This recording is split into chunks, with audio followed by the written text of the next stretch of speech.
ഏവർക്കും ദേവദാരുവിലെ പുതിയൊരധ്യായത്തിലേക്ക് സ്വാഗതം. അമ്പലത്തിൽ കയറാൻ എത്ര ദിവസം കഴിയണം? അതായത് ഋതുമതിയായ ഒരു പെണ്ണിന് ക്ഷേത്ര ദർശനം എത്ര ദിവസം കഴിഞ്ഞാണ് എന്ന് പലർക്കും സംശയമുള്ള കാര്യമാണ്. അതും പ്രത്യേകിച്ച് പെൺമക്കളുള്ള അമ്മമാരെ ഒരു ധർമ്മസങ്കടത്തിലാക്കുന്ന ഒരു ചോദ്യമാണ് ഇത്. സ്വാഭാവികമായി സംശയം ചോദിക്കുന്നത് ജ്യോത്സ്യന്മാരോടും ക്ഷേത്രത്തിലെ പൂജാരികളോടും ആയിരിക്കും. അപ്പോഴും കൃത്യമായിട്ടൊരു മറുപടി അവർ തരില്ല. ചിലർ പറയും 7 ദിവസം കഴിഞ്ഞാൽ അമ്പലത്തിൽ കയറാമെന്നും, എന്നാൽ മറ്റു ചിലർ പറയും 9 ദിവസം കഴിഞ്ഞാൽ ക്ഷേത്ര ദർശനം സാധ്യം എന്നും. എന്നാൽ മറ്റു ചിലർ പറയുന്നത് 11 ദിവസമെങ്കിലും ആകണം, ഉഗ്രമൂർത്തി ഇരിക്കുന്ന ക്ഷേത്രമാണ് എന്നൊക്കെ ആണ് പറഞ്ഞു വരുന്നത്.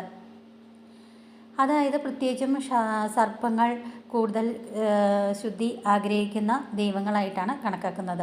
ശുദ്ധിയും അശുദ്ധിയും കണക്കാക്കുന്നത് എങ്ങനെയെന്ന് അറിയണം നമ്മൾ ഓരോരുത്തരും. നമ്മുടെ പെൺമക്കളുടെ സംശയം മാറ്റിക്കൊടുക്കുവാൻ നമുക്ക് ബാധ്യതകളുണ്ട്. അയമാത്മാ ബ്രഹ്മ എന്ന ഈ മഹാവാക്യം അഥർവവേദത്തിലെ മാണ്ഡൂക്യ ഉപനിഷത്തിൽ നിന്നും ഉള്ളതാണ്. ഈ വാക്യം നൽകുന്ന സന്ദേശം എന്തെന്നാൽ, ഞാൻ ആത്മാവാകുന്ന ബ്രഹ്മമാകുന്നു എന്നാണ് ഈ സന്ദേശം നൽകുന്ന അർത്ഥം. നമ്മുടെ ഓരോരുത്തരിലുമുള്ള ആത്മാവ് യഥാർത്ഥത്തിൽ പ്രപഞ്ചത്തിലെ എല്ലാത്തിനെയും ഉൾക്കൊള്ളുന്നതും അനന്തവുമായ ബ്രഹ്മത്തിൻ്റെ ഒരു ഭാഗം കൂടിയാണ്. ആത്മാവും പരമാത്മാവും തമ്മിൽ യാതൊരു വ്യത്യാസവും ഇല്ല. എല്ലാ അസ്തിത്വത്തിലും ഒരേ ആത്മീയ ഏകത്വമാണെന്നാണ് നമ്മൾ പൊതുവെ നമ്മുടെ ഉപനിഷത്തും വേദങ്ങളുമൊക്കെ നമ്മെ പഠിപ്പിക്കുന്നത്. ശരീരത്തിൽ കുടികൊള്ളുന്ന പരമാത്മാ ചൈതന്യമായ ആത്മാവിനോട് ചേർന്നിരിക്കുമ്പോൾ യാതൊന്നിനും ശുദ്ധി ഉണ്ടാകുന്നില്ല. കണ്ണുനീർ, വിയർപ്പ്, മലം, മൂത്രം, രക്തം, കഫം ഇതെല്ലാം എല്ലാവരുടെയും ശരീരത്ത് ഉള്ളതാണ്. ഇതെല്ലാം ആത്മാവിനോട് ചേർന്ന് ഇരിക്കുമ്പോൾ ഒരു അശുദ്ധിയുമില്ല. അവിടെ ആത്മാവ് വിട്ട് ശരീരത്തിന് പുറത്തു വരുമ്പോൾ മാത്രമാണ് അശുദ്ധി ഉണ്ടാവുക. എന്ന് പറഞ്ഞാൽ പുറത്തേക്ക് വരുന്നത് നിന്നാൽ അശുദ്ധി മാറുമെന്ന് തന്നെയാണ്. ഉള്ളിൽ ഇരിക്കുമ്പോഴും അശുദ്ധി ഉണ്ടെന്ന് പറഞ്ഞാൽ അമ്പലത്തിൽ പൂജിക്കുന്ന തിരുമേനിക്ക് പൂജിക്കാൻ എങ്ങനെ സാധിക്കും? അതായത് കുളിച്ച് ദേഹത്ത് ഭസ്മം പൂശിയാലും ഉള്ളിൽ കിടക്കുന്ന മലവും മൂത്രവുമല്ലേ? ഇതെല്ലാം ഉള്ളിൽ ഇട്ടുകൊണ്ടാണ് തന്ത്രിമാർ മുതൽ മേൽശാന്തിമാർ വരെ ഭഗവാനെ ആവാഹിക്കുന്നതും പൂജിക്കുന്നതും സർപ്പത്തിന് 100 പാലും കൊടുക്കുന്നതുമെല്ലാം. ക്ഷേത്രത്തിൽ ഉത്സവം നടക്കുന്ന സമയത്ത് തന്ത്രിക്ക് ഒന്ന് ടോയ്ലറ്റിൽ പോകണമെന്ന് തോന്നിയാൽ എന്ത് ചെയ്യും? നട അടച്ചിട്ട് വൈകിട്ട് പോയാൽ മതിയോ? പോരല്ലോ. അത് കഴിഞ്ഞ് കുളിച്ചിട്ട് കയറിയാൽ അശുദ്ധി മാറും, വീണ്ടും പൂജയിൽ വ്യാപൃതനാകും. ഇതാണ് പൊതുവെ നടക്കുന്നത്.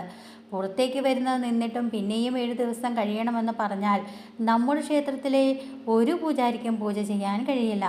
കാരണം 365 ദിവസവും മലവും മൂത്രവും എല്ലാവർക്കും പുറത്തേക്ക് വരുന്നുണ്ട്. അതിൻ്റെ അവശിഷ്ടങ്ങൾ നമ്മുടെ ഉള്ളിലുമുണ്ട്. ശരീരത്തിൽ കുടികൊള്ളുന്ന ആത്മാവിൽ നിന്നും ബന്ധം വേർപെട്ട് പുറത്തേക്ക് വരുന്നത് നിന്നാൽ കുളിച്ച് ശുദ്ധി ആയാൽ അശുദ്ധി മാറും എന്നാണ് സത്യം. അറിവ് നമ്മുടെ ഗ്രന്ഥങ്ങളിൽ നിന്ന് തന്നെ നമുക്ക് ഈ അറിവൊക്കെ മനസ്സിലാക്കാം.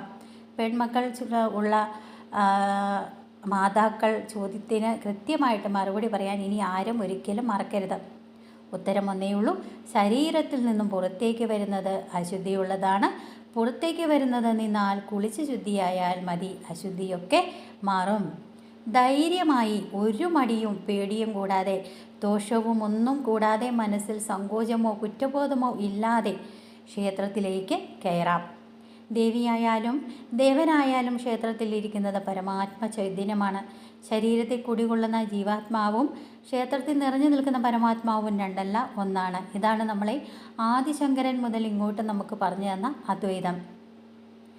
എല്ലാവർക്കും ഇത് മനസ്സിലായി എന്ന് ഞാൻ കരുതുകയാണ്. ശുദ്ധി, അതായത് നമ്മുടെ ശരീരത്തിൽ നിന്ന് വരുന്ന അശുദ്ധി മാറിയാൽ ശുദ്ധിയായ ഏത് ദിവസമായി കഴിഞ്ഞാലും ശുദ്ധിയായി കഴിഞ്ഞാൽ നമുക്ക് ക്ഷേത്ര ദർശനം നടത്താം എന്നാണ് ഞാൻ ഈ പറഞ്ഞു വരുന്നത്. ആദ്യമായിട്ടാണ് നിങ്ങൾ എൻ്റെ ഈ ചാനൽ കാണുന്നതെങ്കിൽ ദയവായി സബ്സ്ക്രൈബ് ചെയ്യാൻ ശ്രമിക്കുക. അതോടൊപ്പം ഞാനിടുന്ന ഓരോ വീഡിയോ നിങ്ങൾക്ക് ലഭിക്കുന്നതിനായിട്ട് ബെല്ലൈക്കൺ കൂടി ഒന്ന് സ്പർശിക്കുക. അടുത്ത ഒരു പുതിയ അധ്യായത്തിൽ വരും വരെ നന്ദി, നമസ്കാരം.